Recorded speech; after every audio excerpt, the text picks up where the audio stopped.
Dear participants, dear speakers, welcome everyone to the first joint EU-UNDP Public Forum on Urban Transformations. I am Thibaut Charlet, Program Manager for the Mayors for Economic Growth facility at DG, and I'm extremely pleased to open this event today. I will be moderating the first part of the event, and then I will be handing over this role to Tina Stum from UNDP Istanbul, the regional office for Europe and Central Asia, and then to Mrs. Andrea Kushova, the UNDP Deputy Resident Representative to the Republic of Moldova, for a very interesting panel. I'm using this opportunity to thank the UNDP team for their precious support in the implementation of Mayors for Economic Growth, the second phase, which has started in 2021. This is one of the reasons why we are organizing this event. The other reason is to look at this really hot topic of urban transformation in the current times. Today you will hear from researchers, from urban designers and leading policymakers from all over the world who are committed to translate visions into actions and to support municipalities, which are, of course, at the forefront of the crisis, but also at the forefront of many opportunities. So we have a very rich and exciting program. And before handing over to Diana Jablonska, please let me record some very important points. For participants, if you are using interpretation, please make sure that the original audio is muted on the main window. You can click at the bottom left, you will see a speaker icon.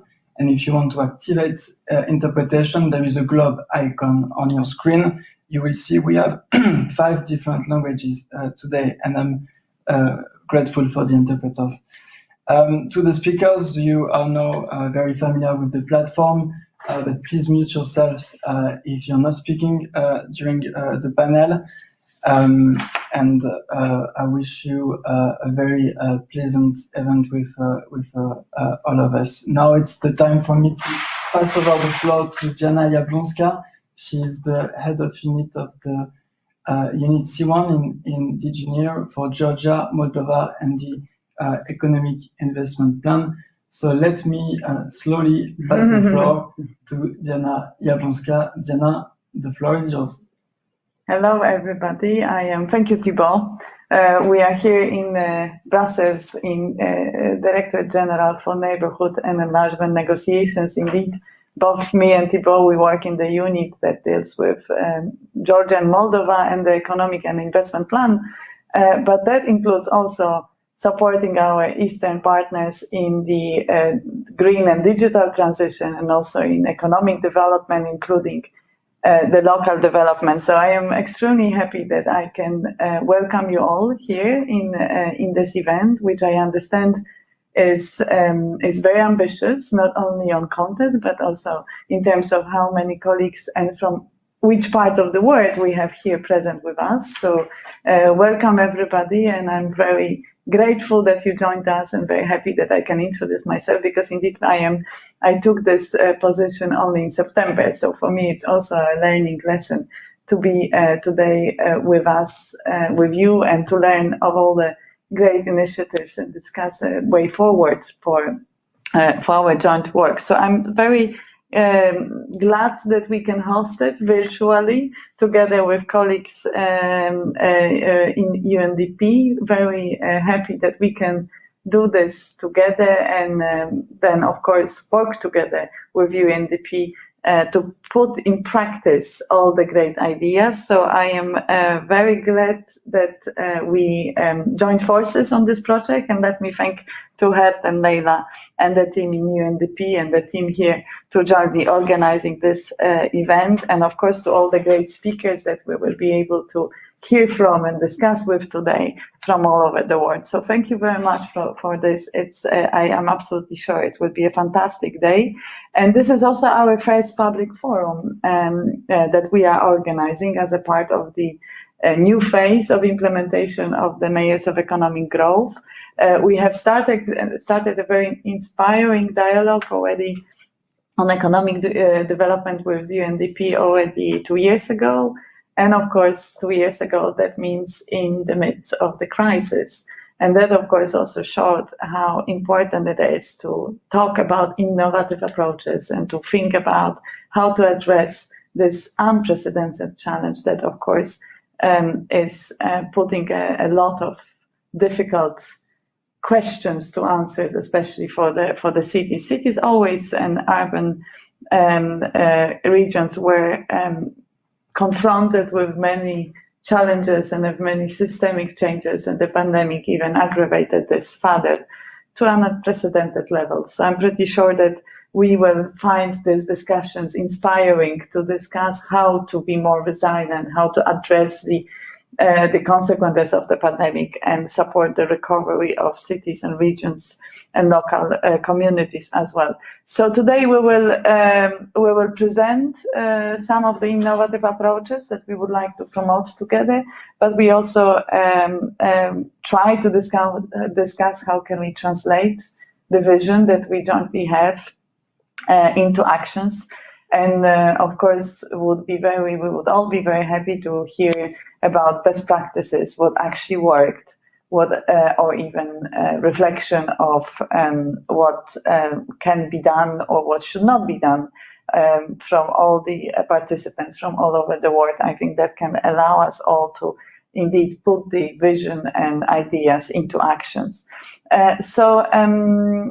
Of course, we are in a very particular moment in time right now. The EU reconfirmed last week in Glasgow the commitment to our European Green Deal and to working together to lower the emissions. So definitely this is a right moment to discuss the green and digital also issues in response to this commitment. So we very much would like to discuss how that can be addressed, especially that, of course, we know that urban areas and cities are responsible for 60%, around 60% of global emissions. So definitely a huge challenge there that we would be happy to discuss. Of course, cities and local communities have a critical role to play in strengthening resilience and recovery in general and countrywide, not only in the localities in which they are. And we hope to support this important role through our new instrument, Economic and Investment Plan, that we have put in place, a very ambitious plan for the Eastern Partnership that should allow us to bring together public and private investments. We hope to mobilize around 17 billion euros of investment. Mobilize, that means to bring together different kind of initiatives by public and private entities, and we hope that will help us to provide important support for the recovery and building resilience, and of course build back better together. And in this aspects, of course, pursue green and digital transitions, which are such a huge priority for us. So in this context, I am very proud that the Mayors of Economic Growth initiative can rely on such a very strong network of municipalities which are all very committed and which are designing local economic development plans, and that we can very much rely on this very broad approach of mobilizing public-private partnerships. I think this is a treasure, working together in the network of municipalities, and we should explore it as much as possible and bring innovative ideas to discuss and then to maybe share and implement together. So we are very happy that we will be able to discuss with the community of urban innovators today. And of course, we are not working in isolation, and we should be trying to make synergies and trying to build links with other initiatives, like, for example, Covenant of Mayors in the East. That can be also an interesting avenue. And we, of course, can think about other initiatives that we can build synergies with. So to not prolong and let you all discuss and learn from the innovators and from good practices and the inspiring speakers that we have today. I would like to welcome you all in this virtual meeting. I would like to again thank colleagues in UNDP for departing with us on this common journey, and I wish you all a fantastic day with lots of ideas and with lots of new contacts and new ideas and visions that we can implement together. Thank you very much. Have a great day. Thank you very much, Diana. Now is the time to hear from Gerd Trogman. He's the manager of the UNDP Istanbul Regional Hub for Europe and Central Asia, with which we are, of course, happy to partner. Gerd, back to you. Thank you, Thibaut, and I hope you can hear me well. Just to double check, yes. Thanks, Thibaut, and thank you, Diana, for your welcoming remarks. Let me also really express our gratitude to you for working with us on these issues, and good morning from Istanbul. I'm really honored to open this event on behalf of UNDP together with you, and an event which really builds on several dialogues UNDP and the EU had on how we jointly can address the increasing interdependence and complexity of the development challenges that we face. My explicit thanks in this regard also to Leila and her team, who have been leading this dialogue for UNDP with you and many partners. Cities and urban spaces are, in a way, at the center or the crossroad of today's most pressing global challenges, and the complexities that we're talking about manifest themselves in the city context most visibly. Cities are responsible for most greenhouse gas emissions, and as we have seen just recently in the COP in Glasgow, changing how we move and work in cities will be key to keep the 1.5 centigrade warming limit promise alive. Cities are also where the inequalities, economic, social, and racial inequalities in our societies are the most visible.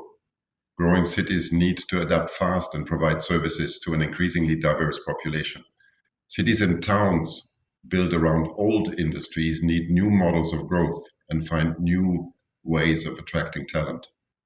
At the same time, cities are constantly changing and transforming themselves, leading the way in promoting innovation and experimentation, creating alternative responses to ongoing and wicked challenges, not to mention rethinking how we live and work during the ongoing COVID-19 pandemic. Cities are agents of change. They are closest to residents, and the majority of us already live in the urban environment. Any system shift is likely to start within our cities. With a growing urbanization rate, with an expected total of 7 billion people living in cities by 2050, the future is likely to be more and not less urban for future generations. Cities are complex networks of actors, local resources and relationships that can mutually influence each other and generate change in many directions. Working in and trying to address challenges faced within and by cities requires a new way of understanding and an adaptive way of addressing them, a way that is rooted in communities and fast learning cycles. This has implications for the design and interventions and programs. It means moving from single point solutions to portfolios. It means shifting to longer term engagement and visions. And it means broadening up the ecosystem of partnerships, embracing that solutions are found through rigorous discovery and learning. This shift resonates strongly with us at UNDP. System transformation and portfolio development are embedded in our new strategic plan to maximize development impact. At the country level, now over 20 of our offices around the world are using adaptive portfolio approaches to unpack, strategically address, and generate options for policymakers. And the number keeps growing. This is enabled through our partnership with the European Union, with Denmark, with Slovakia, and with many other partners. In this context, the new Mayors for Economic Growth facility, in partnership with DG NEAR, is of strategic significance for us. It is through dialogues like the one we have today that we can open the space to move from project toward partnership, towards a joint path of learning about urban transformations. I hope today's event really will inspire and help us think anew about how we together make our towns, cities, and municipalities more adaptive, more attractive, and future ready. So in this sense, let me join you, Diana, in welcoming everybody to today's event. I very much look forward to fruitful discussions, and hand over back to you, Thibaut. Thank you very much. Thank you very much, Gerd, for this very inspiring and encouraging also speech.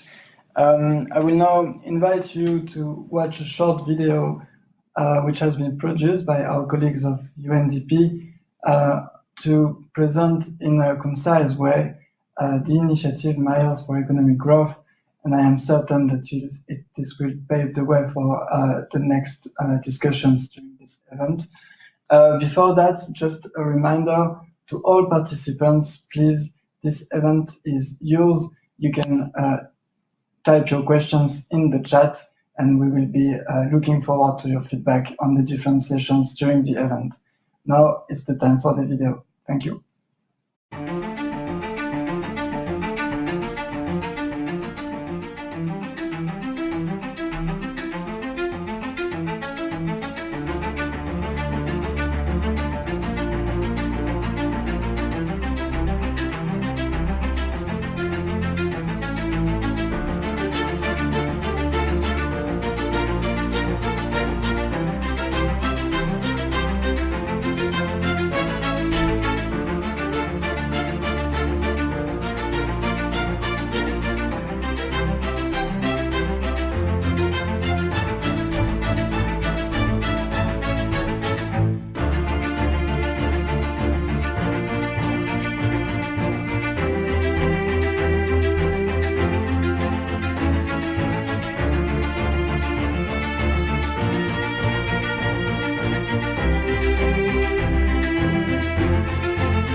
I hope you found it inspiring. And now to further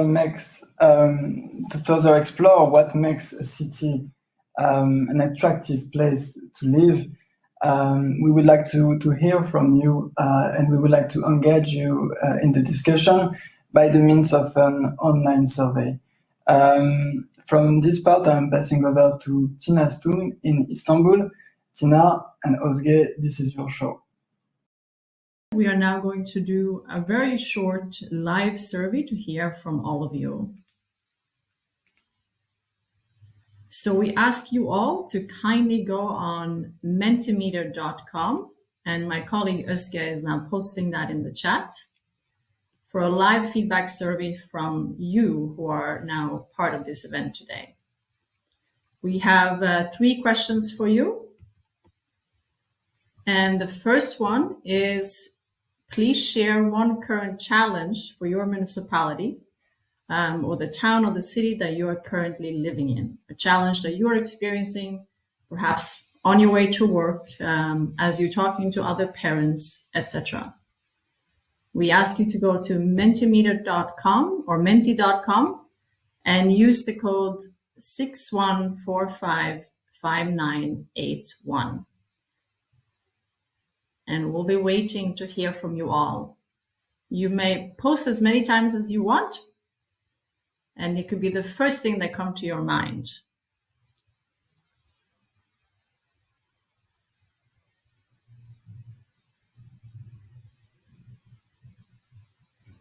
And you may do that from your cell phone or from your laptop.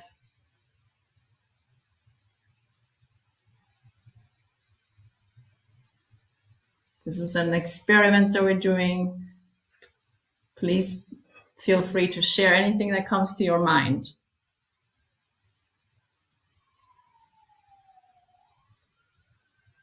So the question is, what is a current challenge that the city or the town, the municipality that you are living in is experiencing? A current challenge. So we have poor public infrastructure, child safety, roads versus pedestrians, collapse of hinterland public transport. There's lots of things coming. And please also, of course, to write in your preferred language.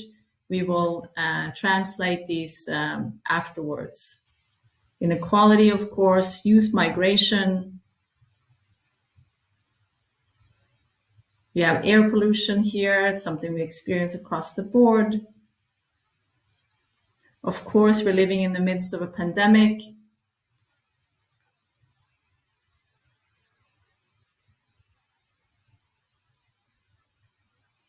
Excellent. Feel free to just post whatever comes to mind.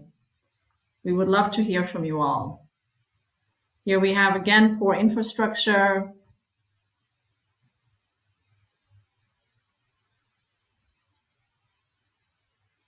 Excellent. It could be something that you just experienced on your way to work today. Face safe, comfort, transportation that is predictable, waste management, affordable housing, energy, sustainable energy, poor services. This is excellent. Keep on. We would love to hear from you. Populism, people leaving to work abroad, outward migration, which is part of the depopulation trend, lots of traffic. This is excellent. Thank you all for doing this. Now we're moving on to the second question. And this question is, what do you think could be one of the future challenges that you see for your municipality or the place that you're living in now? So what is a challenge that you can imagine, let's say 10, 20, 50 years from now? So what is the biggest future challenge that you can think of for your municipality?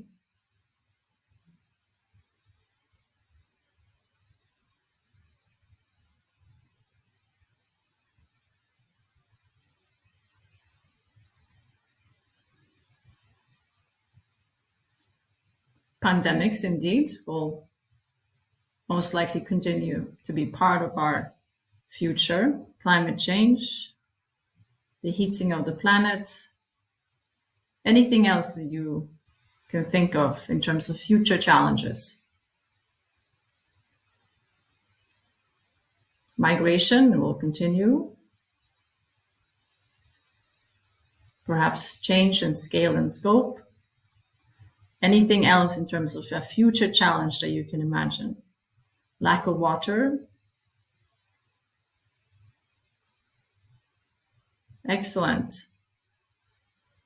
It could be the first thing that comes to your mind. Housing prices are increasing.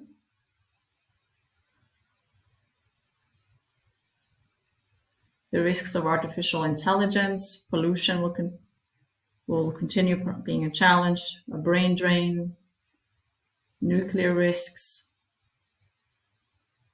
Feel free to add. You can also add several times.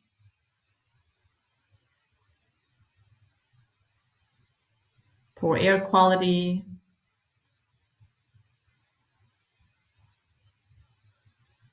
Excellent. Thank you all for adding, and please continue.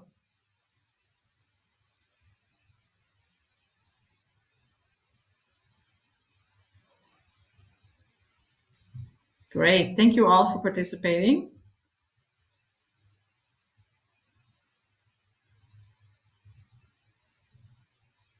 Excellent. The numbers keep on going, so we'll give it a few more seconds so you can add your thoughts. We have biological weapons.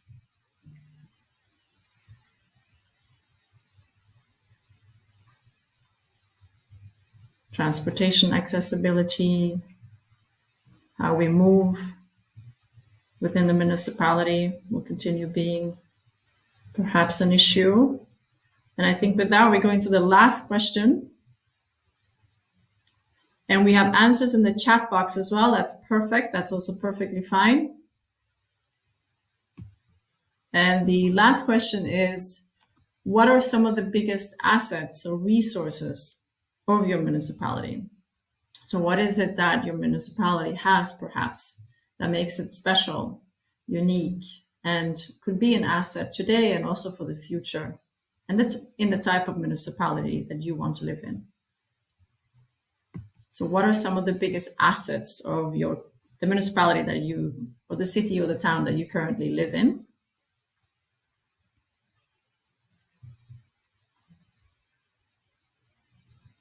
What is it that make your municipality unique, perhaps attractive, reason why you would like to continue living in your municipality?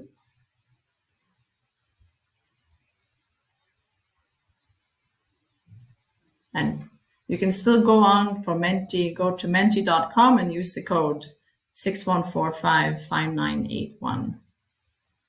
So climate change, is that an asset or a resource that for your municipality? Okay, diversity is one, perhaps. I would assume so, rising sea levels. Hospitality, all right. Yeah, you're living in a municipality that shows hospitality to perhaps visitors. The forest of the municipality, the natural resources of the municipality, the natural ecosystem, anything else that makes your municipality, the town and the city that you're living in right now, unique, and that you can tap into in order to perhaps make it even more attractive as a place to live. Natural resources, although not well protected. Humility, good architectural heritage that makes the municipality interesting. Excellent. We'll give it a few more minutes for you to add. Women's rights, the gender equality, a fairer city. It's attractive to tourists. That's a potential source of income and industry. Push toward better use of public spaces already happening. All right, public spaces for probably the use of the residents of the municipality, contra perhaps cars and the use of that space. This is great. Thank you all for sharing.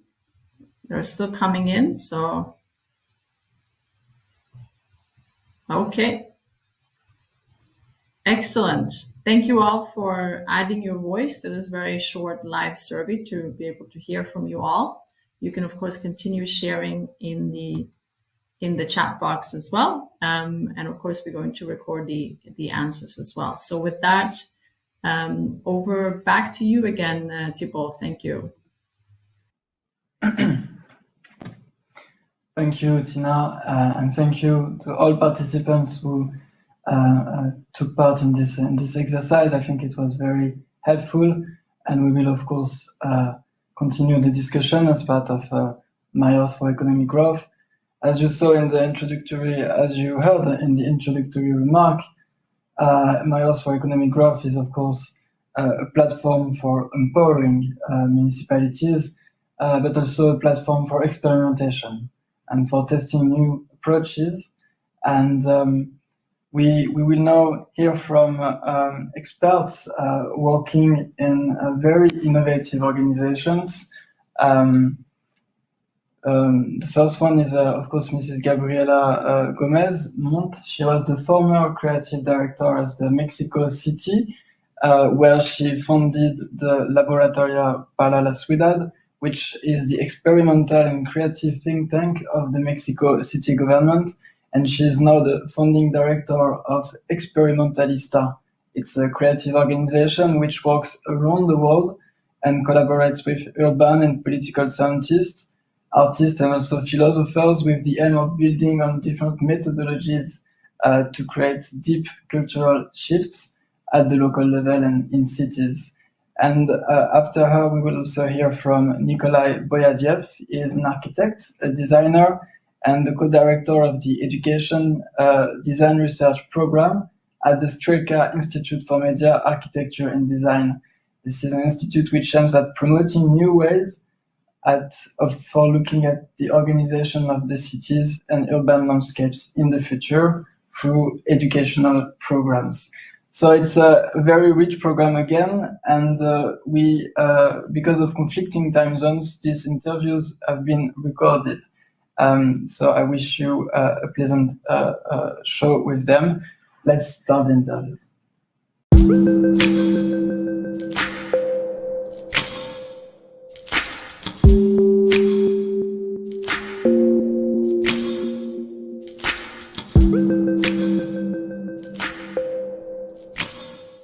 So, Gabriela, welcome to the Virtual Forum on Cities. Let's maybe start with the first question. If you could reflect on your experience, from where you stand, from all the work that you've done so far, how do you see change happening in cities? Hello, I'm really happy to be here with all of you. And it's a great first question. First of all, as you know, I was the Chief Creative Officer for Mexico City for about 6 years. That was from 2013 to 2018, where, as you mentioned, I directed and founded Laboratorio para la Ciudad, which was officially the experimental arm / creative think tank of the Mexico City government, reporting to the mayor. So there I actually led a team of 20 people, half of them from urban political sciences, half of them from humanities, so everything from urban geographers, political scientists, data analysts, civic tech experts, to artists, philosophers, writers, historians, futurist architects, etc. And everything that we did sat very much in between. Since I left government, I've actually been taking internationally many of these lessons that we had in Mexico City, because it seems that there is right now a deep hunger for experimental practices. So I've been working with cities on 5 continents in different capacities, sometimes with governments and mayors and their teams directly, sometimes with organizations, foundations, museums. So it's actually been quite exciting to see that there's many entry points into cities. And this question about urban transformation, I think, is at the heart of a lot of what we've been thinking about. And also, I think that we're seeing nowadays so many conversations happening that point to cities as perhaps one of the best engines for transformation, the place where we can see different type of urban and social realities. But how do we even start that? Like, for example, with Mexico City, which is one of the largest cities in the world, completely fascinating, but also completely complex. How does one even begin a conversation of transformation, let alone to see those different urban social realities come to life? So some of the things that we learned in the past 8 years or so, working with different cities, including obviously very much Mexico City, is that first of all, we have to start thinking about first principles once again. We have to ask ourselves our question of how do we want to live together? How do we want to move together and be healthy together and to play together and to be and to further well-being together? And I think that one of humanity's response has always been government and governance. But perhaps it's actually time to revisit those very same essential questions, but with different answers that are more akin to the times at hand. So having that conversation, first of all, I think is incredibly important. And hence, we were continuously thinking about how do you actually design for urban agendas to take on a life of their own. For this to actually happen, I think it's a very different process of transformation than when you're usually out to solve a specific thing or to solve a city, especially, that we need to know that many of the wickedest problems out there will be a continuous conversation. They will never have an end and they will go on. So in that sense, one of the things that we saw that was incredibly important and that sometimes government skips over is that we first had to think about urban imaginaries. Like what are the cities that we want to see come to life? That cuts across silos, that is, a pedestrian city, a playful city. In terms of Bogota that I'm working with, what does a city that restructures itself around care look like? And then we actually have to also start creating emerging knowledge, because many times these newer conversations, one would think that you can pull in the experts that don't exist in government, but sometimes experts don't necessarily exist for certain conversations anywhere else. So how do you actually build coalitions and collaborations and teams that can actually create knowledge between the gaps and between this in-between space of disciplines, people, international plus local conversations, et cetera, et cetera.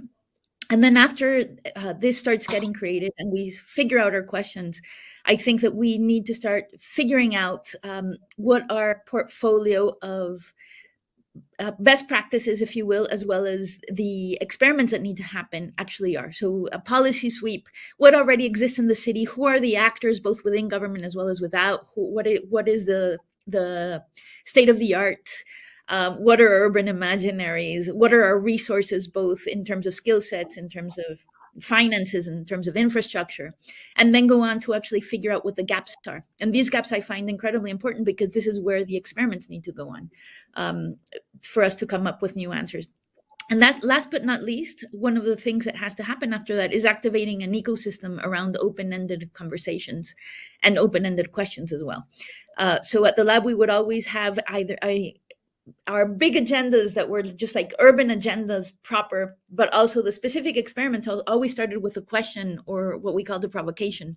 And we would actually create different types of hybrid and very dynamic governance structures around this. So always partners within government, cutting across silos, but also involving activists and foundations and universities and companies, et cetera, so that we can each take a piece of this conversation forward. And this is a little bit what I meant about ideas taking on a life of their own.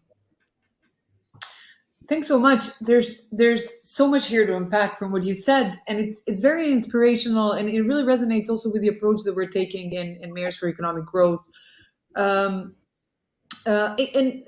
I think what I hear you say, among other things, is the way in which also the government, the public sector, is redefining its role as a part of an ecosystem rather as the one that holds the solutions, but rather almost sometimes like an orchestrator or having a bit of in that ecosystem, as well as providing the space for others to engage towards a maybe shared direction rather than a very, very specific goal, which is probably quite reductionist when we're talking about transformation, if we're focusing only on a goal. And I think it kind of building on what you said, in a recent article that you wrote, you talk about the need to reimagine and expand opportunities for participation in collective life. I'd like you to expand on that if you can, and just tell us more. What does that mean? What does it mean for different target groups? What does it mean for different constituencies? And when we're talking about expanding options, how does this translate in practice in cities? So you use one of my favorite words, orchestrators. I do think that we are seeing a shift of paradigms in terms of what cities government do and the way that they are in the world. I think for a long time it was easy to pretend that governments were there to be the efficient provider of services and the ones that receive complaints and keep the peace, to a very practical role within society.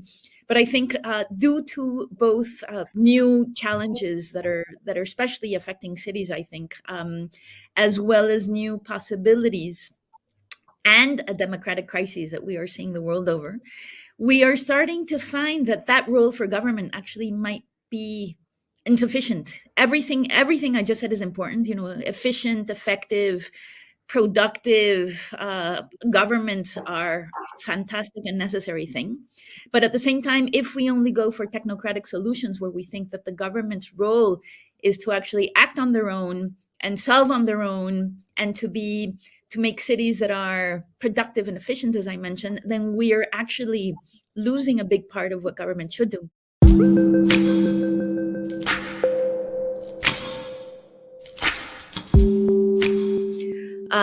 So that was one of them. And another example of even more practical in nature is also crowdsourcing, though that was not the only thing that we did. There's many ways of tapping into collective intelligence. Mexico City has one of the largest informal bus systems in the world. So a astounding 14 million individual rides happen in these informal buses. But since Mexico City expanded in size 35 times, like in terms of its territory from the 60s to the 90s, the bus system expanded right along with it, and we lost track of what they do. So we knew where buses began and where buses ended, but we had no idea what happened in between, which basically poses two big problems or challenges. One of them is, how do you get across a city as a citizen, as a user of the bus systems, first of all? And you will not be surprised to know that we have one of the most painful commutes in the world, along with Istanbul, actually. And the second bit is, how do you do policy? How do you do mobility policy when you don't necessarily know what's happening here? So, we created a citywide game, and we had more than 4,000 people signing up, 700 teams. And in 2 weeks, we had the equivalent of 420 something mapping days. And if you put all of the kilometers that citizens mapped one across the other, it would be a turn and a half around the circumference of the Earth. So this is a little bit what I believe is the power of telling a story that people want to be part of, but also of citizens being able to join forces, everything from drafting law, again, like some of the most important legal documents that a city can have, but also something that is part of their daily life, like moving in a more efficient fashion across a megalopolis.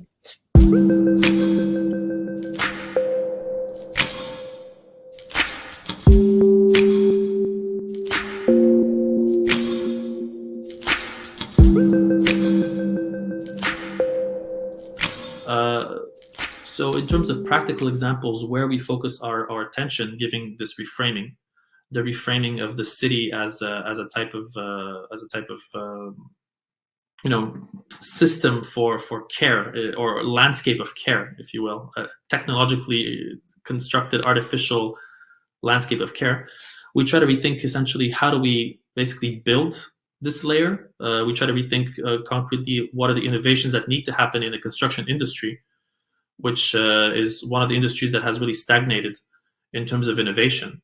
So how we build buildings, how we operate buildings, knowing that buildings are responsible for about a third of global energy-related greenhouse gases.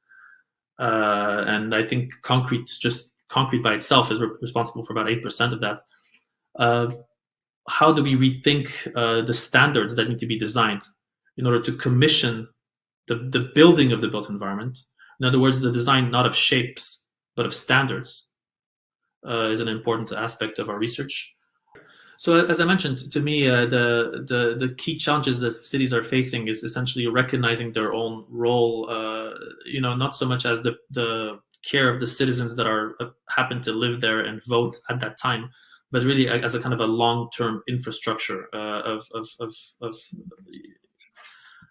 survival for survival of history, like preserving the cultural tradition, of course, and preserving the kind of the character of the city as a cultural construct, of course, but also essentially preserving the possibility for future generations to dwell on them as well. So that revision of who the city is for, and it is not only for the immediate citizens, requires a slightly a shift in terms of the kind of the let's say the governing structures that are operating the city at the current moment, to rethink what are the timescales of their responsibility, and what are the timescales of stakeholders that are implicated.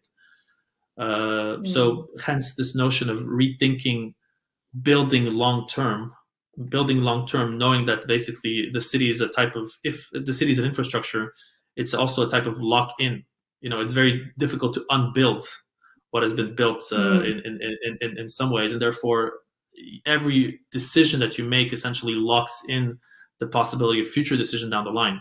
How to maintain, on the one hand, allow things to bake into the city, allow things to be decided and move on, so that not everything is up for debate every time you want to turn on the faucet. So that's on one hand. On the other hand, maintaining these structures as more open-ended, in order for them to be able to be revised as new political parties and new modes of citizenship even come to play. But as I answer, I think there's this clear realization around the notion of futures, and it's good that we always use the word futures in plural, because there's not one future but multiple possible futures that we're sort of entering in, especially in the context of the kind of political cycles that are made available to us. It's pretty clear that 2022 isn't really 2022. It's the result of a range of decisions that have happened way before 2022 that we are now feeling in 2022. And similarly, the decisions that we take in 2022 aren't reflecting only 2022. They're perhaps the consequences of the decisions might be felt much, much, much later in the future. So again, this kind of changes how we think about past, present, and future at a very practical political level, because obviously decisions that we'll be taking now may be actually fully appreciated or learned from in longer timeframes, which aren't suitable for our political timeframes. I think another important thing is maybe to rethink as well the type of positions at city scale. There is such a thing as the chief architect, which is kind of a position that is clear. But what other types of essentially professional titles need to be updated in order to actually produce the culture of people who should be working in-house in cities but aren't, because they don't even imagine that this is a role that they could be taking on within the public realm. What does the chief design director look like for a city? What is the role of the CTO within the city context? Within the municipal context is one that has been, instead of being the IT person in the back, increasingly that person is taking on a key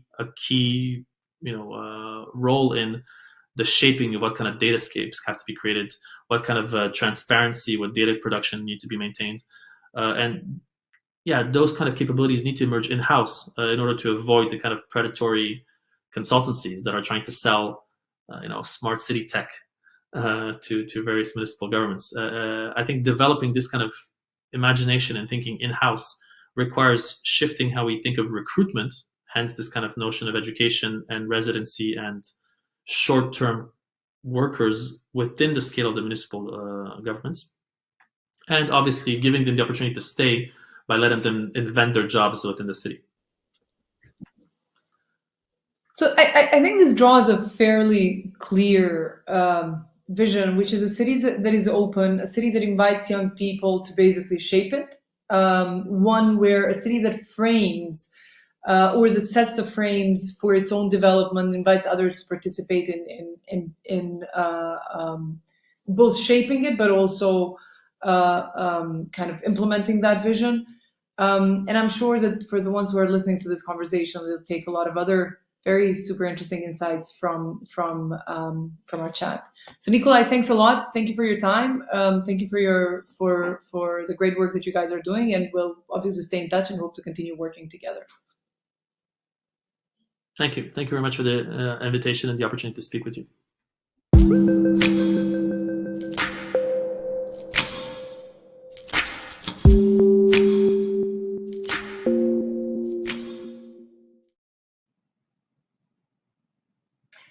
Thank you, Leila. So let me thank also the experts for their participation in the interviews. A lot of food for thoughts. Let's now dig deeper in the topic on system transformation, and I would like to pass over the floor and the role of moderator to Mrs. Andrea Kushova, the UNDP Deputy Resident Representative to the Republic of Moldova. Andrea, this is now time for the panel. Thank you. Thank you very much, Thibault. I hope that I am on live and everyone can hear me. Just maybe I would like to know the confirmation that everything is okay. Thank you so much. And I see thumbs up from the distinguished panel. So good morning to all from Chisinau in Moldova. And I'm truly privileged to be moderating today's dialogue with a very intriguing and very important title, From Missions to Actions in Urban Spaces. Our goal during this dialogue discussion will be to unpack the topic of cities and urban transformation, and particularly look into the question of how change happens in urban settings. Specifically, how visions and missions for change are translated into concrete actions that lead to sustained and welcome transformations. The premise for this dialogue, and it has been already noted before, is that cities and urban spaces in general are at the center of today's most pressing challenges. They are global and complex. They are responsible for the bulk of greenhouse gas emissions, but also suffer impact of climate change and pollution. They are contested arenas where social, economic, and racial inequalities are most visible. They also continue to be epicenters of COVID-19 pandemic, and there are other complexities we could name. Some of them were also highlighted in the survey at the beginning of the forum. However, at the same time, they offer most hope for transformation. Cities and urban spaces do lead the way in promoting innovation, experimentation, and creating alternative approaches and responses to these complex challenges. And many of the urban spaces that we work with already implement green and digital solutions that need to be taken into account in the recovery post-COVID, but also in general. So as it was already mentioned by Gerd at the beginning, the future seems urban, with steady urbanization trend by 2050. It is projected that more than 2/3 of the population will live in urban areas. Inevitably, therefore, we have to pay attention and to participate in the evolution of urban spaces so that they are and continue to be vibrant, stable, and healthy propositions. Although from the work on urbanization and urban spaces, and also from the speakers already in this forum, we understand it is not easy or a straightforward issue.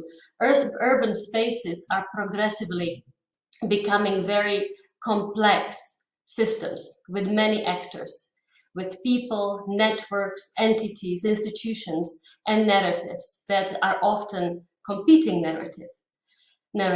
So in these contexts, embracing adaptability, willingness to reiterate, visioning for many futures seems unnecessary. Also, we understand that the silver bullet and the solutions that might have worked in previous contexts may not be applicable in other contexts. So also embracing testing, piloting, and learning together with a multitude of partners is necessary. So through the panel today and through our guests today, we hope to learn from their experience and examples on working to bring about transformative changes in their urban spaces, minding these very pertinent complexities that are playing a big role. So today I'm very pleased to introduce the panel. We have with us Oleksandr Kobzarev, Chief Officer in the Institute of City Lviv in Ukraine. And Oleksandr has been in the center of strategic planning in Lviv and developing city strategies for numerous years. I would also like to introduce Eva Kyle, who is participation and gender planning expert at Executive Group for Construction and Technology in Vienna City Hall. Eva has led the work on gender-sensitive urban planning and making gender an integral part of urban planning and wider municipal policies, whether on procurement, gender budgeting, transport and mobility. We also have with us Gorka Espiau, who is a director of Agire Lehendakaria Center for Social and Political Studies in Bilbao, Spain. And Gorka has worked on a well-known Basque region transformation over the past decades that led the region from an industrial collapse, high unemployment and conflict to being one of the most economically and socially thriving places. I'm also very pleased to introduce Michele De Alena, Director of Bologna Civic Imagination Office. Michele leads one of the few civic imagination offices in the world that promote civic imagination as a means of listening, collaboration, participation, and co-production related to projects and policies in the city. Equally pleased to introduce Mela Atanasova, who is a strategic innovation specialist at Cora Foundation.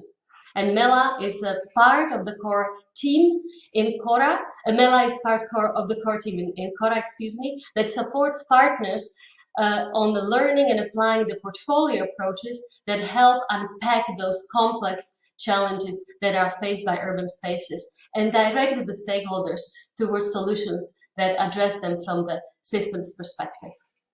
So welcome in the forum. We are very pleased that you found the time to join the forum. And as we agreed and as we discussed at the beginning, the first round of questions will be under the chapeau of how change happens. In the meantime, I would also like to encourage our participants to provide feedback and questions in the chat, and please feel free to use your national languages. So I think we can dive in without further ado and go into the first round of questions. So Alexandru, in the Lviv City Institute, you have been working on some inspiring strategies, seeking to create new visions for the city, and including, for example, rethinking mobility as a people-centered matter or attracting new creative talents to the city. So what would you say enables the city to work in this way, to test new approaches and frame new ways of thinking? Over to you. Thank you, Andrea. Hello to everybody. Thank you for this opportunity to share experience, and which is more important for me, to learn from best practitioners. First of all, I would like to say that we use and look on strategy as an instrument. And as every craftsman, we choose our instrument because of challenges we face. For example, after Soviet Union collapsed, we got a network of public transport which worked worse and worse. And we got solution a couple of decades ago. We invite businesses to organize transportation model, and it worked for a couple of decades. And then situation has changed. We have more private transport. We had some kind of a monopoly on some roads. We had more traffic jams. We have more parking problems. So we had to understand how to change the situation. We regularly make surveys and asking people to put marks for 5-point scale, how they satisfied. And for example, in 2015, we had about 3.2, 3.3 satisfaction, which is not good, but most people actually satisfied by transportation. But in 2018, we had 2.8, and situation became even worse. So we had to do something, and we used time machine. I know it sounds against the physics, but we call time machine the opportunity to learn from such countries as Germany or Switzerland, because they face problems with traffic jams and number of private cars about 40 years ago. So we learned their experience and rethink our transportation mobility model and change the pyramid of priorities. So on the first place, we put pedestrians. Second place is public transport. Third, it's small mobility like bicycles or scooters. Then logistics for trade and services, and only then private transport. And the last place in pyramid is parking, because it's probably the worst use of public spaces. So we are on the very beginning of this way. We have strong opposition of car owners, but we're moving. We provide bicycle lines, and Lviv is #1 city in Ukraine with this network of bicycle lines. We provide separate lines for public transport. We hire more and more parking inspectors. Nobody likes parking inspectors, but level of satisfaction by transportation is going up. So we have already 3.2. because most people actually use public transport and conditions for public transport becomes better. Another example is local economic growth. As many post-Soviet countries, we had, this declining economy, high unemployment rate, and problem with economic development. But we were lucky, we catch the trend, we bet on IT and tourism, and we had fantastic growth starting from 2008. So we created more than 50,000 jobs.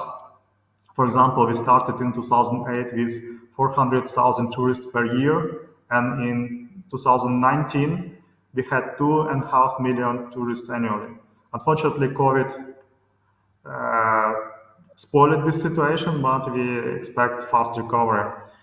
So, and after we had these very, very good examples with IT and tourism, which grow fantastically quickly, we started to thought, okay, what should be our next breakthrough? We do not have oil, we do not have other natural resources, we don't have much finance, but what we have talents. For example, our IT experts already work competitive on international market. Our architects, designers, scientists win prestigious contests and premiere. So we already have creative people, and we would like to have creative people more. And we decide that creativity is our resource, talent is our resource. And we have a strategy for creative city, which has 4 priorities. First is develop creativity among people, mostly through education. Second, create condition for creative people to keep in the lift, not allow them to go. We create opportunity to realize their idea, to fulfill their talents. Third is create creative spaces like co-working hubs, incubators. And fourth, bring new creative people to the lift. So this helps us to develop. As I said, COVID makes us slow down, but we are moving. We create new projects, and we full of expectation. For example, the very last recent initiative from our president. He suggested initiative which helps both vaccination and cultural industry. He suggested that any person, any citizen who has 2 vaccinations can have approximately 30 euro to spend for theater, cinema, gallery, museums, local tourism or sports, which means hundreds of millions additional investment in this sector. So that's how we work. That's how we make ideas, bring this bridge from ideas to action. Thank you so much, Alexander. So I see that how you are making the value proposition of the city an attractive one, right? Because with the focus on people, being at the center and making the space to be the space where they would like to stay. Yeah, especially exactly. I like the reference on the creativity and making sure that young people also get engaged and stay. I would like to move now, if you allow me to, Eva, to you. And as I mentioned at the introduction, you have been instrumental in making the gender perspective an integral part of strategies and policies of the city in Vienna. From an outsider perspective or point of view, gender equality and fair city principles appear to be truly cross-sectoral issue in Vienna that is incorporated in the strategic planning process all the way through. At the same time, gender equality or gender inequality and other forms of discrimination is a severe problem in every society and has not been fully resolved or solved. So from your point of view, what enabled the city of Vienna for change in the direction of an equal city? And what, if you can reflect on whether there have been any surprises for you in these journeys, or maybe disappointments as well? Hello, can you hear me? Yes, Very well. that's good. This is always the stress in these meetings. Yes, I would like to start. What has enabled us was supportive politicians. I think this is quite crucial for acting in administration. And we've had politicians who have realized that the majority of voters, and I think this is in every city the same, are female. And we have had a city councillor for planning who says, I know that the majority of the voters of our parties are women. We know it from our analysis, and we want to give them something back. We want to support them. So I think for politicians, it's an argument that the majority of voters are already women, or if not, it's an interesting part of potential voters to really focus on their specific needs. But it was also that we created capacity within administration. So we've had over 11 years around a small unit specifically targeted with gender planning. And we realized quite a lot of pilot projects, because I think this was really a good strategy to start with pilot projects in different topics. And so to prove that it makes sense, that it creates quality. And there was a very high interest in the media. So there was a lot of reporting in television, in the newspapers. So when we started, and it was 30 years ago, we started also with an exhibition to create awareness on the topic, who owns public space, women's everyday life in the city. And there was a lot of interest because it was something new at that time. Nobody spoke at that time about public space, nobody about pedestrian needs. So in Vienna, this was really brought up from the women's point of view. And then we broadened with our office, we broadened in the topics of housing, of urban design, of park and playground design, of educational buildings, so quite a lot of activities. And with these pilot projects, it was easier to start with because it's just a project. And then when with the success, we made evaluation, we made general guidelines, and so it was easier to mainstream this now. And so I think this is, you need supportive politicians, you need capacity within administration. Important for the beginning, you have to have networking. I think we had quite good in dialogue with engaged women at university levels, and engaged planners, so external experts we could charge with the development of projects. So I think this is maybe the key elements. And I say it brings and it functions gender planning on different levels, because it's more about fairness.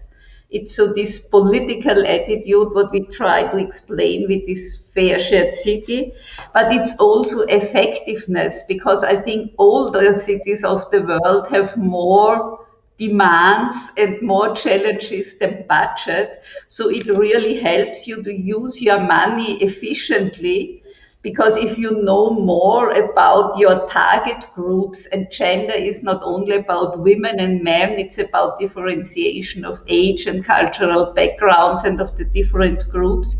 If you can know more about your target groups, you can make a better use of your money, and you create a higher usability of your city and a higher satisfaction. And it really helps you also to prioritize, for example, measurements. So to make this, we call it fairness check in Vienna. So I think this makes sense. And women are really also there for the necessary transition of our cities. I think women are really the change makers, because they are the supporter of the necessary change of attitudes also, because they, from all our data shows, they will take a higher gain of the necessary steps we have to go. Thank you very much, Eva. So if I can just build on this, and so as an urban planner, what would you say is a value proposition of integrating gender equality or gender lens to urban planning? And you touched upon it because you talked about it's about fairness, it's about effectiveness. But if we go back just in a summary, what would be the value proposition? How would you define it, if I may? Do you want to sorry, I just didn't get the question. So you want to ask me what practical examples or a summary of? Also as a summary, as an urban planner, what would you say is the value proposition of integrated gender into urban planning? What is the value proposition? How would you convince non-believer or a decision maker? So I think it's really that you can systematically check planning proposals from different point of view. So I translate this to stand in different shoes. And I think this systematically judging and assessing planning proposal really raises the quality. So for example, if you see it with the eyes of a small child, if you see it for a disabled person, if you see it people doing care work, then it's in mainstream planning discussions. Very often it's only argued with functional needs, but different groups and have a different, the impact is different on different groups. And very often we have to, in planning, I think this is the professional understanding of planners and something like the daily bread of the planning profession, to decide conflicts of targets all the time. For mobility planning, planning the streets, you have to give space to the different traffic modes as you have described it in the Ukraine. It's the same for the time for traffic lights, for example. So you always have to give some groups more and some can take less, or to budgeting. And this really helps to make it clear the impact on different groups. And so you can, I think, gender planning raises the social intelligence of technical systems and the urban fabric. Thank you. Thank you, Eva. I would like to, if I may, go to Gorka, go to you. And we have been also, I'm trying to monitor the chats, and I hope that you see it, because I think what a lot of questions in the chats also allude to is those competing narratives. You know, there are different demands, and the balancing between these demands and requests is very important. So when we try to address, you know, these complex challenges and balance them in an urban context, it's the one silver bullet, you know, it's not possible to address these. And the profound changes in the Basque region are well documented and cited as a successful example towards a sustainable change. So from your perspective, Gorka, what was the secret or part of the secret that enables or has enabled such fundamental changes here or in your region and sustain them? And if you can also reflect on these questions of balancing and competitive narratives, and how do you know, address this? Thank you. Thanks a lot. Well, first of all, for those who are not familiar with the Bilbao Basque transformation, I think we can say that we were not so long ago in a very similar place to where many cities that are present today are facing problems with the need to transform the economic system. In our case, we had really high levels of unemployment, plus a very difficult political situation after 40 years of dictatorship. So in those really complex situations, very few examples of cities who have been able to transform in a way that inequality has not been the main driver. So when we analyze our case, we normally find two ways of understanding the situation.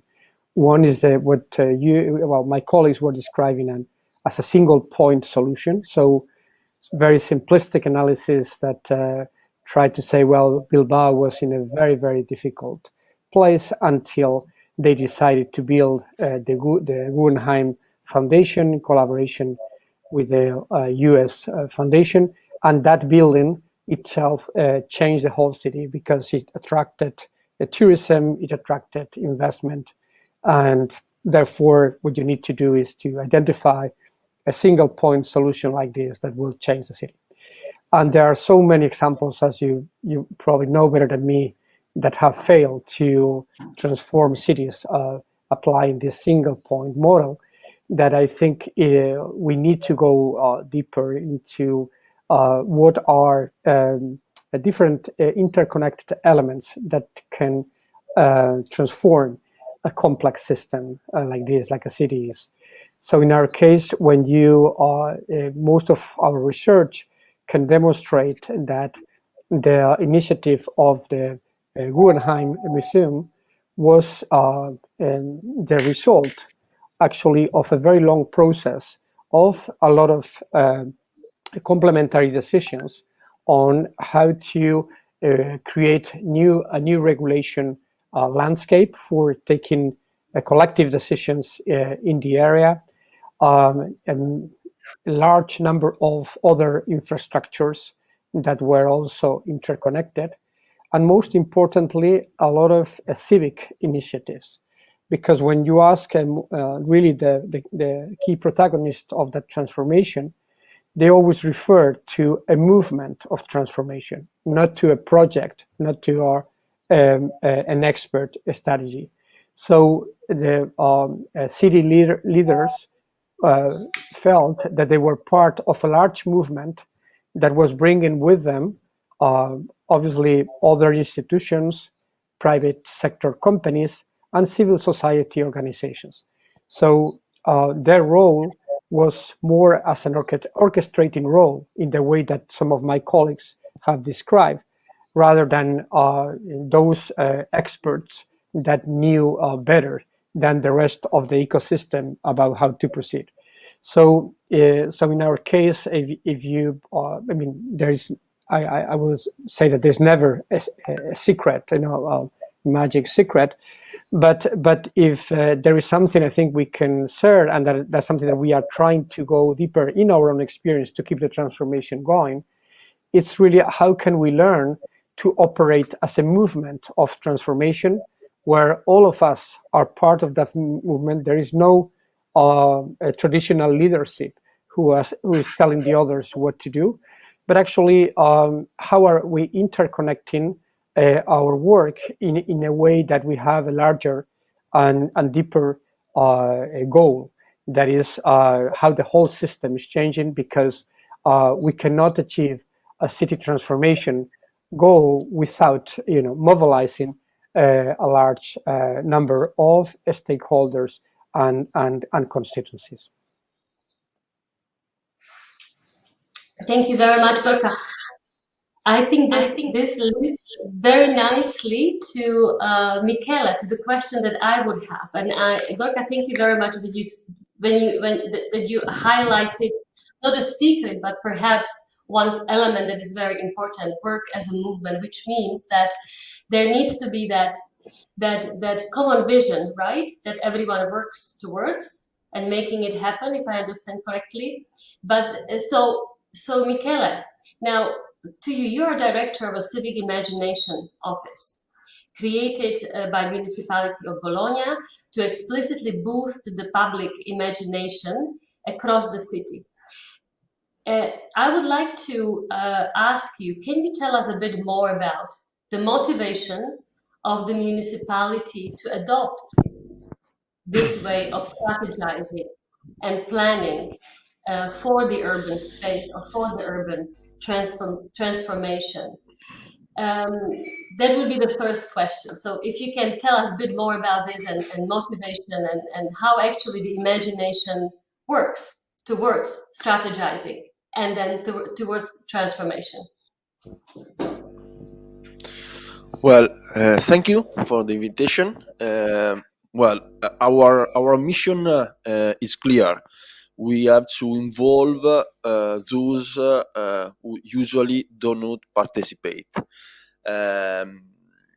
Civic Imagination Office is a multi-professional team. We work connecting bottom-up approaches, nudging political decision with participation. We bring civic imagination inside public policy. Bologna has a long tradition in field of public participation. Robert Putnam, the sociologist, call our city, Bologna, the city of the social capital. We have a strong cooperative movement and a vibrant third sector with a lot of communities and associations. But we can see that people don't trust to us.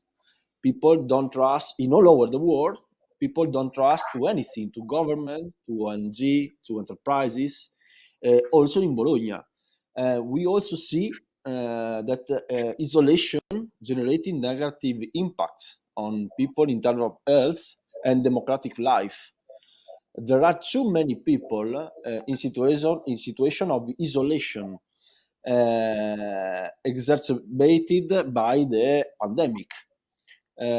So we have got a problem with our model to be democracy. We have to face up the new urban challenging, the urban challenges like pandemic, like ecological transition, redesigning solution with the crisis of participatory approaches. So at the same time, we can see a lot of new way to be activists, to be citizen, using ICT, using sustainability approaches, taking care about locally main challenges. So in a part, we can see the crisis of the traditional model to be democracy. And in the other way, we can see new forms of urban participation emerging with new ways to be citizen. At the same time, current public administration are unable to fully respond to these needs. Traditional models of engagement and listening do not work.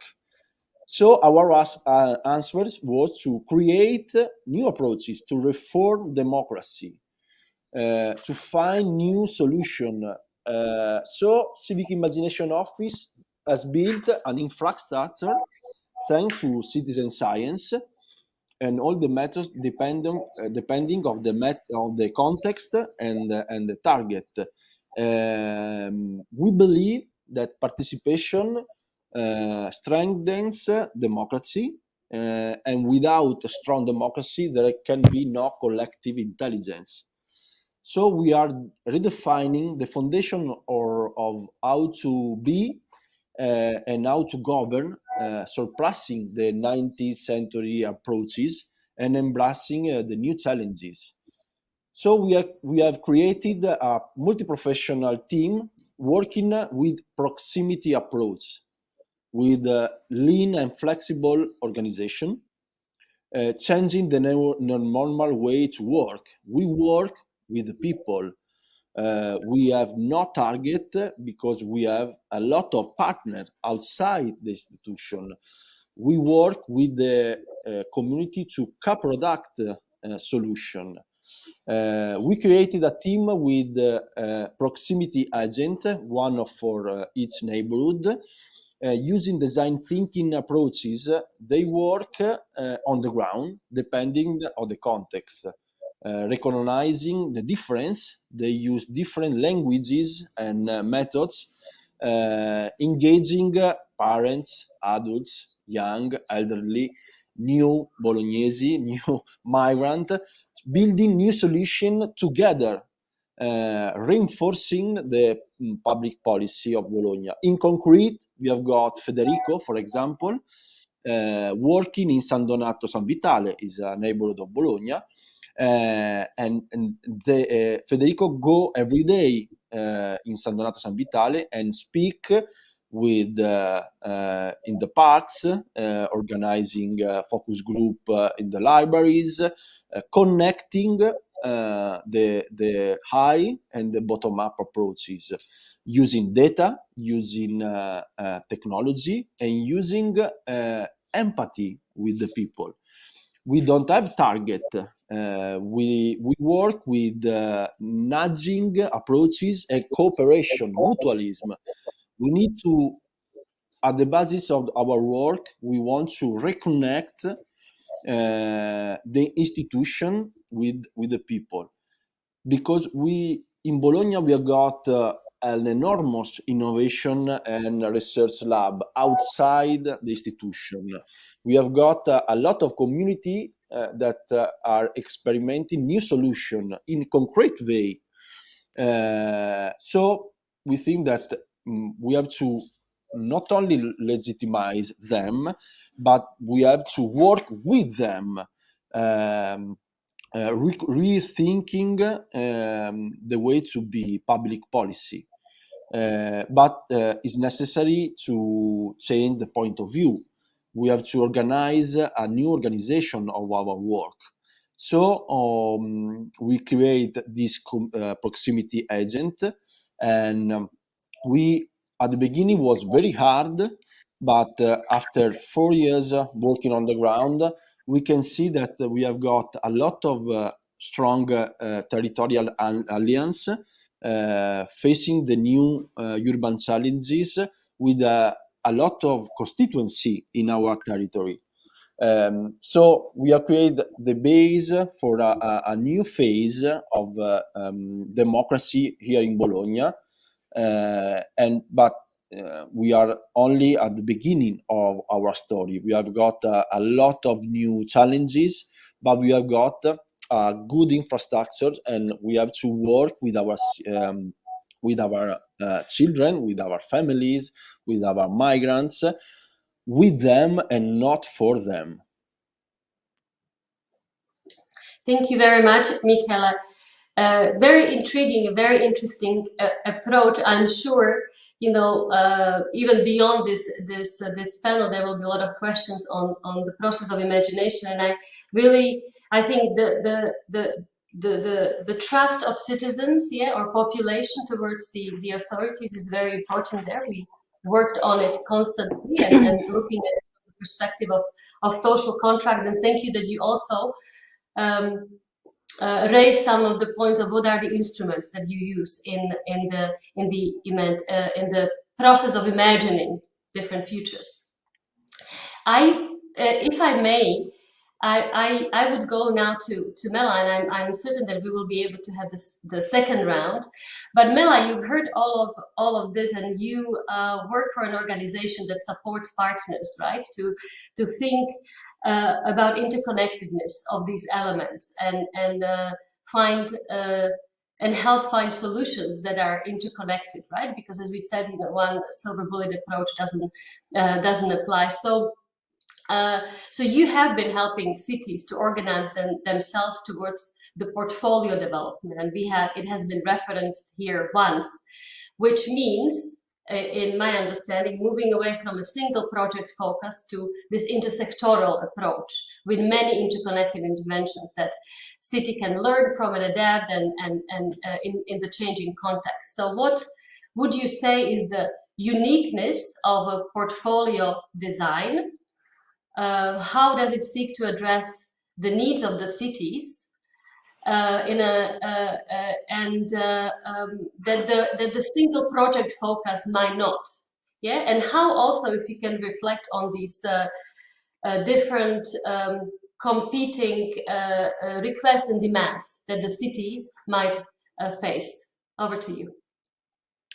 Thank you, Andrea. So I'm going to try to pull some of the threads that already have been mentioned by other people and answer indeed some of the questions that people have been asking. So first of all, the portfolio approach and why you need a portfolio approach has, as Gabriela was talking as well about it, it has a premise behind. And the premise is that we're dealing with complex systems that are social systems, our cities, and they can't be changed by designing a perfect plan and executing it, because they do unpredictable things. People at the end of the day are what makes these cities, and people are very hard to control. So I'm pretty sure each one of you has an example of an initiative that thought it's going to achieve something, but achieve something very different. So because of that, you have to adopt a tool that allows you a process that allows you to discover the way to change rather than write it down, plan it. So the portfolio approach, as Cora defines the term, because the word itself has been used to mean many different things, is actually a structured and pragmatic process that is used. It's a new tool to municipalities or agents in the system, stakeholders that are interested in creating movements, as Gorka was talking. And that approach simply helps you discover how your system can change towards a given outcome. So you need to choose an outcome. You need to set your mind at this ambition level, what the outcome, what the effect of it is going to be. But the process itself is not about the portfolio as such, but it's about creating a continuous learning tool that allows you to extract intelligence and extract it directly from the system. So what it is, it doesn't actually replace, if you think about it, projects and implementation of solutions. It is an additional tool that sits in the space of unknown, in the space where we actually don't know how to solve issues. And it helps you discover things that are actionable, that allow you to create better decisions, that design better policies, or create solutions that you have confidence are going to work in the system once they're implemented or scaled. So in order for a process like this to do its job properly, it needs to have kind of three components, and some of these have been mentioned and others haven't really been mentioned. One is that it has to be strategic and systemic. So you can't make a transformation if you don't set your goals high, and if you don't imagine what is that thing you're trying to transform towards. This is not about solving a problem. It's about really imagining a different way. And Gabriela talked actually a lot about that point, asking these fundamental principles of how we want to be together. So it's important to create a dialogue that helps the stakeholders that want to change the system to ask themselves, what do we want to change it to? And so that brings, the conversation from how do I use my asset that I have here that is not used efficiently to how do I create a different kind of community, or how do I evolve my identity as a city to include young and old? So it puts the question at a different scale. And the systemic part of it is that, again, Gorka mentioned this and others, is about these intersection points and leverage points in the system. So there was a question, for example, around public spaces, right? And how do you shift the focus towards the importance of public spaces? Well, in a city system, public spaces are a leverage point. Neighborhoods are a leverage point. Eva was talking about women as an actor in the system is a leverage point. So these are elements that create domino effects.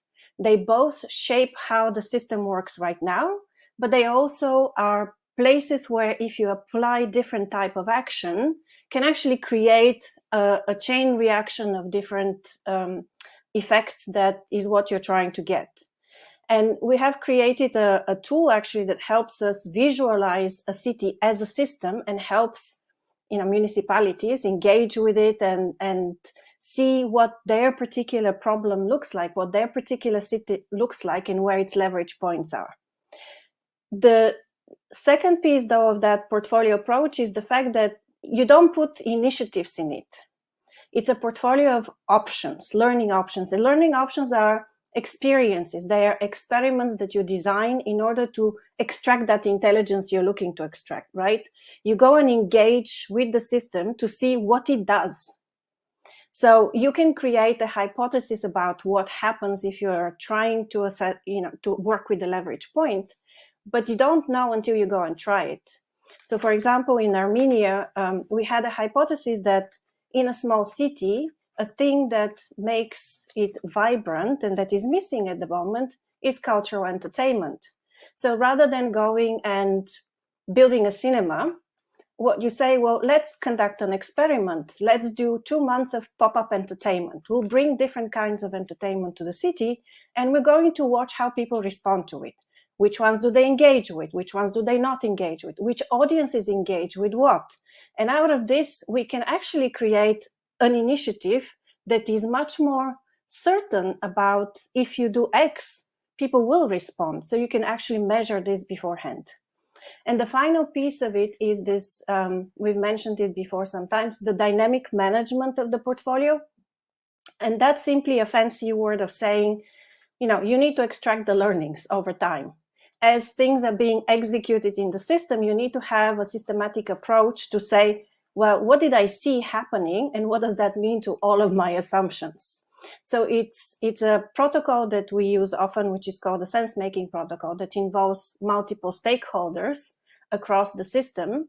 But the goal of it is literally to say, let's try to answer the question of so what, that now that we have seen something happening, how can we revise our assumptions about the city? How can we make a better model of it? How can we set our goal in a different place? How can we change our intent? Or how can we design a policy now because we know sufficiently about it and we're confident that once implemented, it's actually going to work? Yes. So if you would like, actually, I wanted to point, for example, how you would, the question around, so resolving different conflicts, right? An example would be a project we did around tourism where economic growth on one side and biodiversity needs to be resolved as a conflicting requirement. So the first thing you need to do is actually consciously make this your intent. So your portfolio is there to try to resolve that issue, to try to resolve that tension. And the second thing you do is, through examining this really through a system lens, is try to understand what creates that tension at the moment. And for example, in the case of tourism, we've created a model which actually looks at scale, the economic scaling, and how we think about scaling as one of the major issues that is creating the tension between biodiversity and economic growth. So once you've identified such a leverage point, then you can design a portfolio that tests how you can achieve growth still, but a different kind of growth without, for example, mass tourism as the scaling element, while at the same time you are preserving the biodiversity and using it as an asset. So that's just an example of how you could do something like that.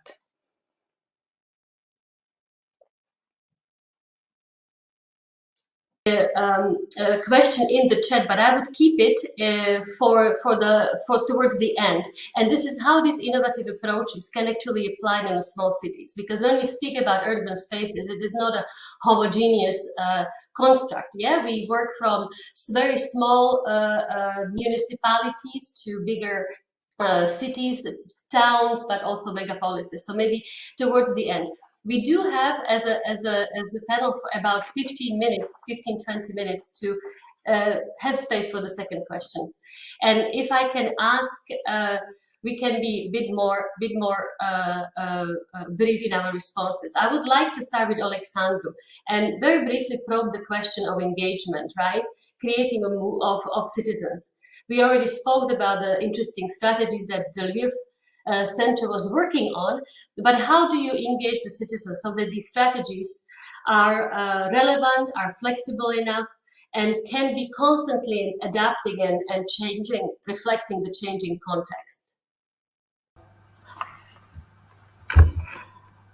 Thank you. Yeah, it's a very nice question, how to adapt strategy and adapt to changes, because it's always an issue. We just used to VUCA world, which means volatile, uncertain, complex, ambiguous. And now thinkers suggest us new conception of bunny world, which means brittle, anxious, nonlinear, incomprehensive, which basically means everything become even worse, so even more unpredictable. When I start to work with strategies, I met many people who believe that the strategy should be a plan. So it can be planned for, I don't know, 5-10 years, step by step, comprehensive. Even then, it didn't work this way. And we changed our approach in Lviv to have long-term vision and adaptive 2-3 years programs. But it doesn't work now. So now, for example, in this creative strategy, we use long-term vision and use instrument pretty much like Agile and Scrum. So we use 6 months sprints. So we have, kind of portfolio of possible projects, and we choose, okay, what can provide us with most significant results in next 6 months. In trying to do that. And obviously, it's important to involve people in decision making. We have to make these focus groups. We have to make surveys. We might have to have public discussion, and we have to do something. Now, in this COVID period, is extremely difficult because of limitation, this quarantine limitation. And but somehow we here in Lviv we managed to do that, and we still realizing our initiative. For example, if you're talking about creativity, and usually when you ask who are those creative people, most of us think about artists, about scientists, but in fact one of the most creative people are entrepreneurs. And we decided we have to teach children in school how to become entrepreneurs. And we ask children in school what you taught about entrepreneurship. Who are entrepreneurs? And we got horrible answers. They said, "Oh, it's greedy, unfair people, exploiter." And, oh no, it's nobody said about entrepreneurs as about value creator, about risk taker, about those who run economy and produce goods and services. So we decided we have to teach children how to be entrepreneurs. We don't expect that all children become entrepreneurs. Even more, I absolutely against that because we have from the beginning we have idea. So let's help to the school children to create their own business plan. I said no, I don't want they go out of school and start to realize their business plan. I would like just change this approach, change set of minds. And now we already have hundreds of students who pass this program, who absolutely like these courses. So they have a lot of ideas. They start to do something, some micro entrepreneurs things in their schools, like different fairs, like different shows, sell tickets, collect money for school needs. That's important. But coming back to your original question, so how we can to adapt? Would we have some stability? Probably the only stability we will see in the future it's fast changes and unexpected challenges. So, and our recipe in Lviv to communicate more with people, to create long-term vision and very short plans. So pretty much like sustainable development goals. So we have these sustainable development goals for everybody, and each country, each city develop own, middle and short-term plans how to achieve them. Thank you, Alexander. Very important, right? We need to, the change is happening, so we need to become adaptable and find the ways how to do it. May I move now, Gorka, to you? I would like to probe a little bit more the issue of the narratives. When seeking the change, we tend to overlook the intangible, the soft, the existential elements of the city and the identity of the city, or the DNA of the urban space. So can you tell us a bit more about how to better design solutions on understanding of those local contexts, of those narratives and perceptions? And can you share some examples to this end in a space we have? Yes. Well, yeah, for us, this is a crucial point because there needs to be a coherence between the hardware and the software. So the initiatives, the investments that the city make or the whole ecosystem makes, and what is the thinking, the perceptions that the different stakeholders in the city have. What we have identified based on our own experience and others is that it is impossible to conduct a transformation, a systemic transformation, if people in the city don't believe that transformation is possible. And what we find in our cities, in most of our cities, is that people don't believe that this transformation is possible.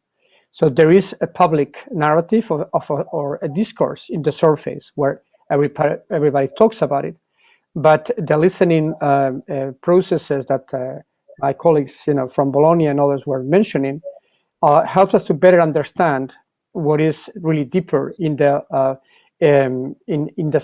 fabric of the city. So we have found cities that we have worked with that they were telling places where the schools were telling to their kids, you need to study here in order to go somewhere else, because this city is not providing you the space that you need to become successful. There are actually a lot of entrepreneurial programs that helps this kind of narrative of that you need to be successful somewhere else. So this is the type of listening that we need to conduct to know exactly how are we talking about our city, and do people in the city want to stay, and do they think that change is possible? These really meta narratives can only be discovered by the type of engagement, civic engagement, that my colleagues in Bologna and others are describing.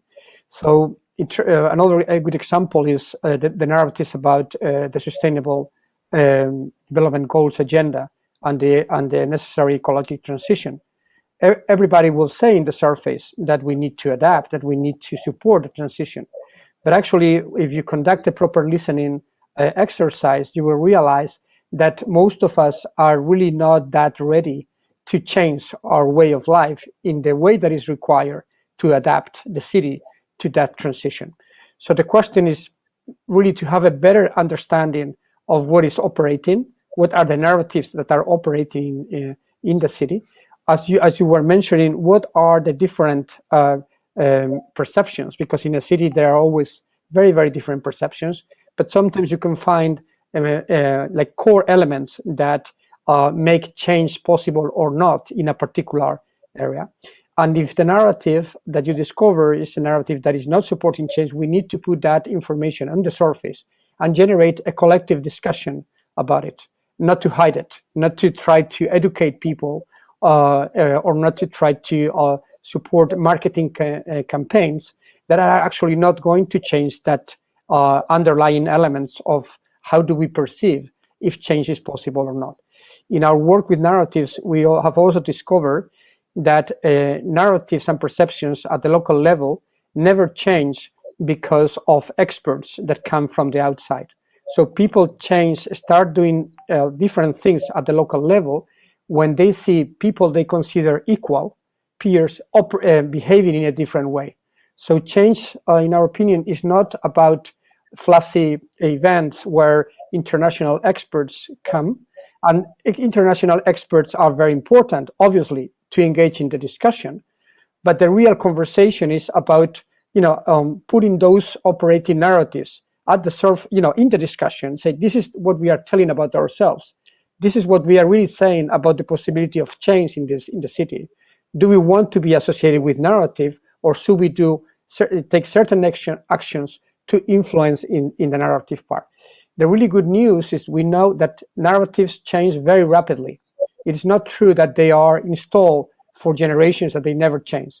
They can evolve if the collective discussion is connected with action. But this connection between real narratives and action is very unlikely to see in our programs. So our invitation is really to invest more time in listening, in sense making, and then generating portfolios that are responding to these civic voices, because there is also a risk that we generate portfolios that are responding only to expert-driven analysis, the expert of city experts or the analysis of external experts. And I think the opportunity that this network of cities and this program is giving us is really to invest more time. And I talk about investment and not cost, investing in listening and sense making, so large-scale co-creation and prototyping exercises can generate people-powered portfolios instead of expert-driven portfolios.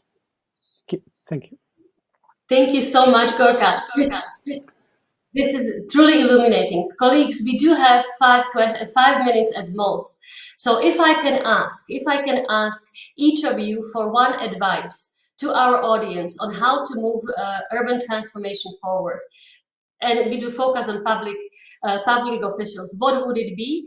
If Mela, there have been really interesting questions on how to do portfolio approaches in a small urban setting, secondary cities. Maybe you can incorporate it in your first advice. And maybe we can go Michele, Eva, Mela, and let's see where we are in terms of time. And then Alexander and Gorka. Please.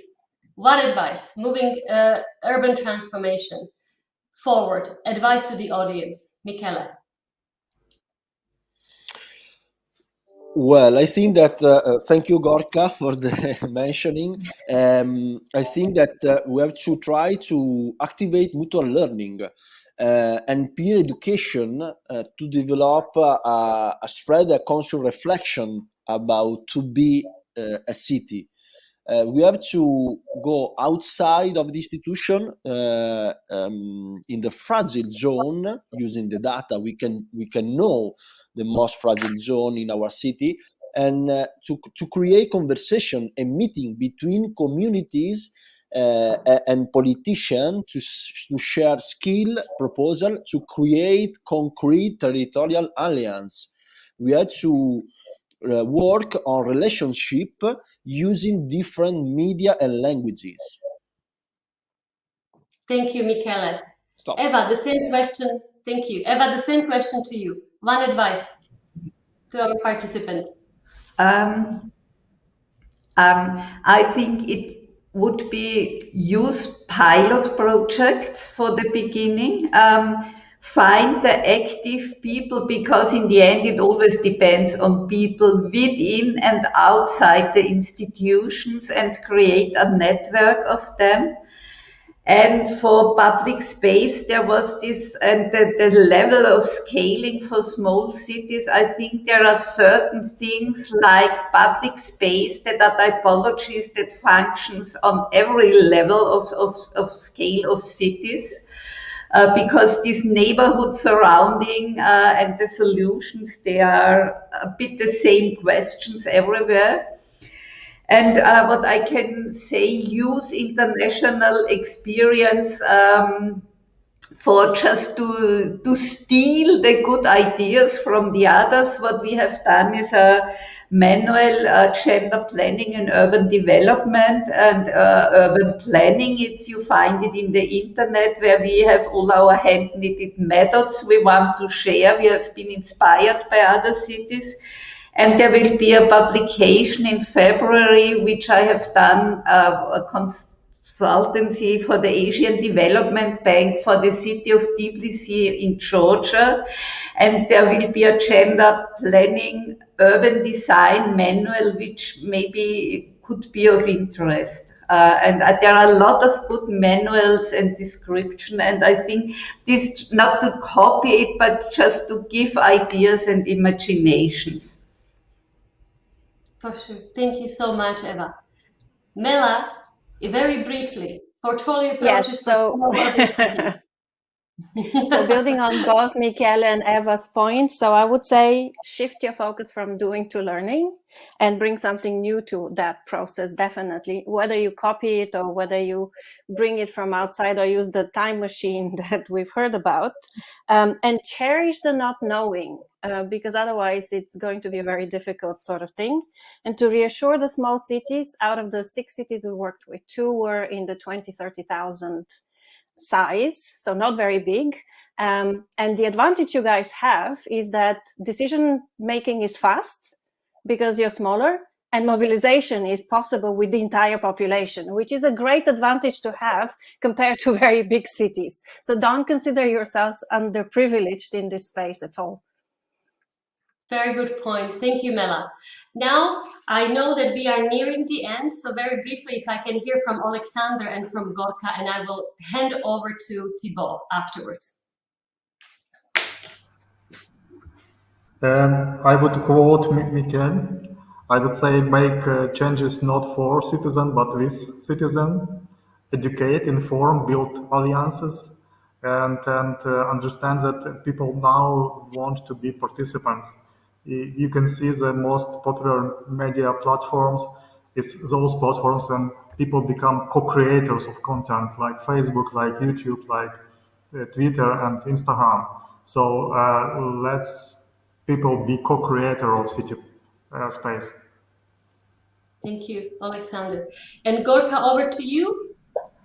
Yes, I think. Well, I don't think we can give any advice. I think we have an opportunity to learn together, and I like to learn really if in the cities where we are going to be working, if people think that change is possible or not, and what are the things that need to be changed in order to have an impact on that perception. So the suggestion will be invest in really knowing if deeply if the city thinks that change is possible or not. Thanks. Thank you very much, Gorka. I would like to by this thank to all of you, Alexander, Michele, Eva, Mela, and Gorka, for this very inspiring discussion. There have been a lot of issues that are still out there that needs to be probed, and I'm hoping for other opportunities, platform and forums to really unpack them and dive deep. Thank you so much. It has been a pleasure. Over to you, Thibaut.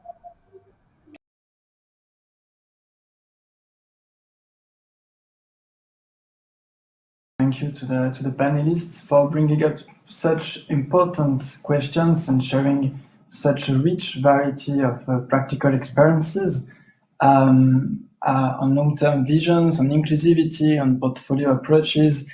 I think we've heard a lot of different, very inspiring thoughts. And I'm confident that we will build on many of them during the next 4 years as part of the second phase of Miles for Economic Growth. And before closing and passing the floor to Leila Sadiku, let me thank again all the participants and especially the members of the Miles for Economic Growth community. We will shortly follow up on this event with important announcements regarding the next initiatives as part of Miles for Economic Growth. As we said in the beginning, we have 400 municipalities which are part of the network, with more than 200 local economic development plans which are being designed. Those are impressive figures. They will only grow, we are confident, and we will be looking forward to continue supporting municipalities in the Eastern Partnership region and building on the best practice from all over the world, thanks to our partnership with UNDP. So thanks again to everyone for joining this event. I hope you enjoyed it as much as I did. And now let me hand over to Leila Sadiku, the innovative team leader at UNDP Istanbul. Leila, over to you. Thank you, Thibaut, and thanks to everybody who participated today and to the speakers, especially for really a rich discussion. 3 things that emerged for me. One is that around the world, organizations and public institutions are challenging existing ways of seeing things, and this goes from whether, how we build buildings, to how we structure cities, which means, are we structuring them around economy? Are we structuring them around economy of care or around fairness? The second thing is really that we are seeing a restructuring of spaces where we interact. And this came out, I think, fairly clearly across many of the speakers, which means that we're creating spaces to allow for multiple narratives to exist, as well as fostering public imagination and new ways of doing democracy. And I think one of the things that certainly I and the team and everybody here probably will take forward is really the importance to build on existing narratives, the importance to build on narratives of change and of transformation, and also to allow for learning and adaptation, which I think we've heard from all the speakers. So I think across all conversations today, we see that there is a need to allow for space for collaboration, for flexibility, for adapting, and for learning throughout these processes. So thank you, everybody. Thanks to our partners at EU, to Thibaut specifically, with whom we worked very closely on this, to the speakers who took the time at this busy period of the year, to Andrea for a great facilitation, to Tina for leading a very smooth and very successful event, to Özge, Anton, Nathan, Valentin, who supported organizing, because it always takes a team effort, and obviously to all our project coordinators, Jiraya, Mustafa, Tiko, and Javid. So congratulations also to the entire Mayors for Economic Growth team, both at the EU and at the UNDP, for this first public event with regional public event with the municipalities. And we're really, I can say for all of our teams that we're really looking forward to follow-up conversations and where this will take us in terms of future engagements.